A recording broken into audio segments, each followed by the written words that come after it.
je suis arrivé à la conclusion qu'il n'y a pas du tout de faits moraux. En sorte que, sur un pareil degré, la vérité ne fait que désigner des choses que nous appelons aujourd'hui imagination.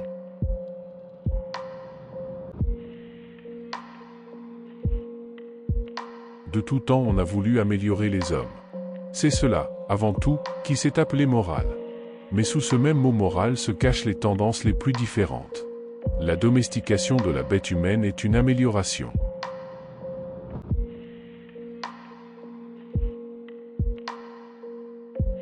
Nous pouvons établir comme règle première que pour faire de la morale il faut absolument avoir la volonté du contraire. C'est là le grand, l'inquiétant problème que j'ai poursuivi le plus longtemps, la psychologie de ceux qui veulent rendre l'humanité meilleure.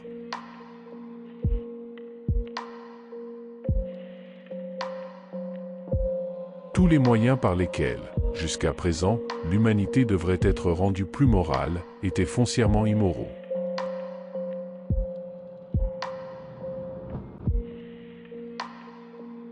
Il en coûte beaucoup d'arriver au pouvoir, le pouvoir abétit.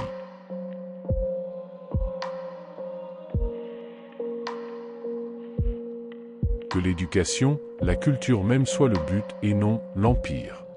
Que pour ce but il faille des éducateurs, et non des professeurs de lycée et des savants d'université, c'est cela qu'on a oublié.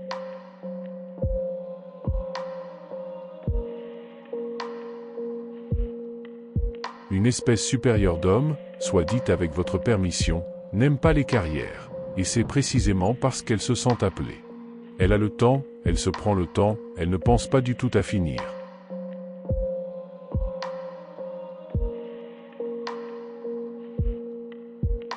Habituer l'œil au repos, à la patience, l'habituer à laisser venir les choses, remettre le jugement, apprendre à circonvenir et à envelopper le cas particulier. C'est là la première préparation pour éduquer l'esprit.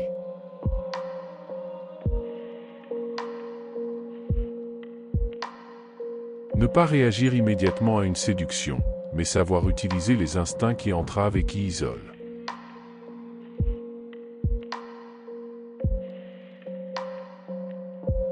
Apprendre à voir, tel que je l'entends, c'est, en quelque sorte, ce que le langage courant et non philosophique appelle la volonté forte. L'essentiel, c'est précisément de ne pas vouloir, de pouvoir suspendre la décision.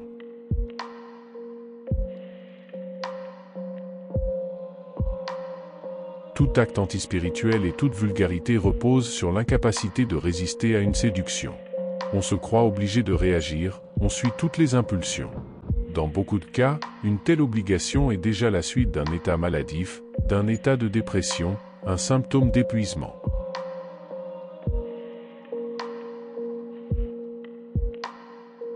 Lorsque l'on est de ceux qui apprennent, on devient d'une façon générale plus lent, plus méfiant, plus résistant. On laissera venir à soi toutes espèces de choses étrangères et nouvelles avec d'abord une tranquillité hostile. On en retirera la main.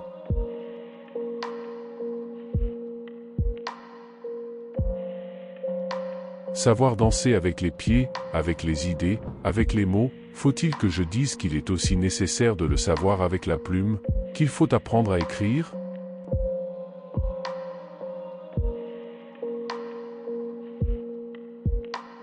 Pour qu'il y ait de l'art, pour qu'il y ait une action ou une contemplation esthétique quelconque, une condition physiologique préliminaire est indispensable, l'ivresse.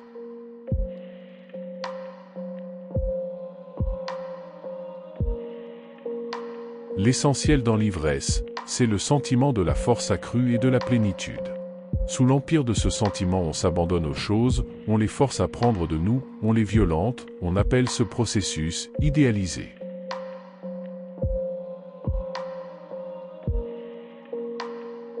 Le beau en soi n'est qu'un mot, ce n'est pas même une idée. Dans le beau l'homme se pose comme mesure de la perfection, dans des cas choisis il s'y adore.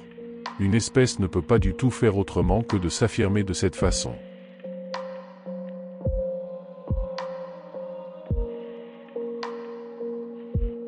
En somme, l'homme se reflète dans les choses, tout ce qui lui rejette son image lui semble beau, le jugement beau, c'est sa vanité de l'espèce. Le monde est-il vraiment embelli parce que c'est précisément l'homme qui le considère comme beau ?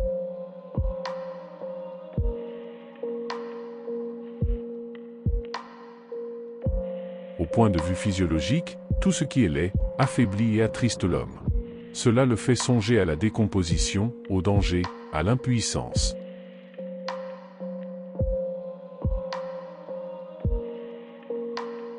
On reconnaît les cœurs, qui ne sont capables que d'hospitalité distinguée, aux nombreuses fenêtres voilées et aux volets clos, ils gardent vides leurs meilleures chambres. Pourquoi donc ?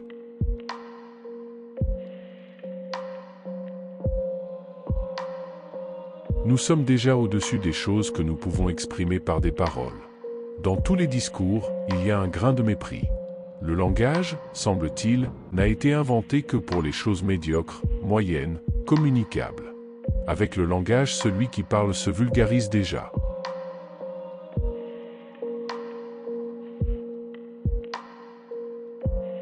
Quelle est la mission de toute instruction supérieure ? Faire de l'homme une machine. Quels moyens faut-il employer pour cela? Il faut apprendre à l'homme à s'ennuyer. Comment y arrive-t-on? Par la notion du devoir.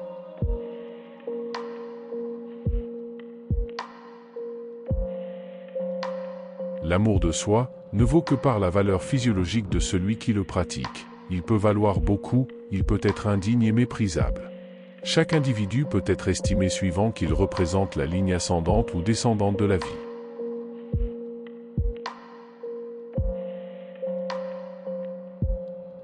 L'homme isolé, l'individu, tel que le peuple et les philosophes l'ont entendu jusqu'ici, est une erreur. Il n'est rien en soi, il n'est pas un atome, un anneau de la chaîne, un héritage laissé par le passé, il est toute l'unique lignée de l'homme jusqu'à lui-même.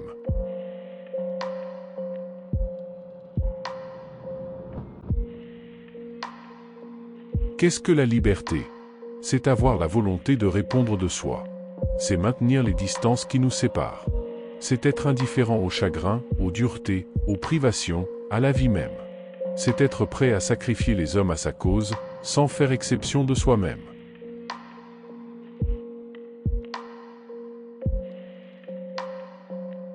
Liberté signifie que les instincts virils, les instincts joyeux de guerre et de victoire, prédominent sur tous les autres instincts, par exemple sur ceux du bonheur. L'homme libre est guerrier.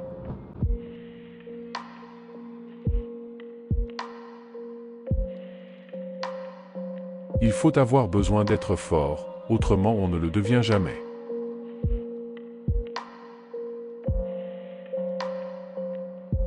Nos institutions ne valent plus rien, là-dessus tout le monde est d'accord.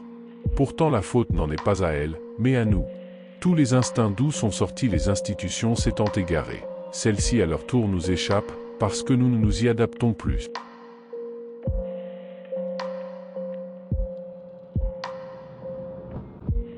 On vit sans aucune responsabilité, c'est précisément ce que l'on appelle liberté. Tout ce qui fait que les institutions sont des institutions est méprisé, haï, écarté. On se croit de nouveau en danger d'esclavage dès que le mot autorité se fait seulement entendre.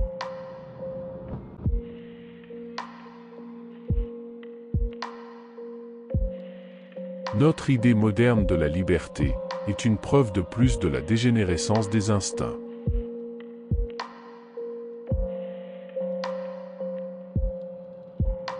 Ils ont voulu ramener l'humanité à une mesure antérieure de vertu, donner un tour de vis en arrière.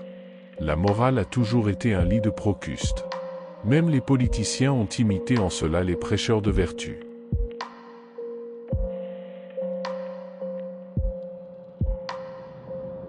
On n'y peut rien, il faut aller de l'avant, je veux dire s'avancer pas à pas plus avant dans la décadence. C'est là ma définition du progrès moderne.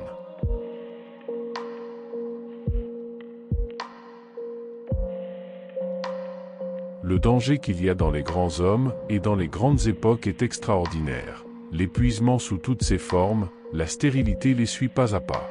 Le grand homme est une fin, la grande époque, la Renaissance par exemple, est une fin.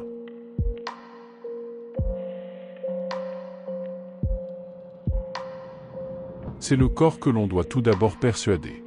L'observation étroite des attitudes distinguées et choisies. L'obligation de ne vivre qu'avec des hommes qui ne se laissent pas aller, suffit absolument pour être distingué et éminent.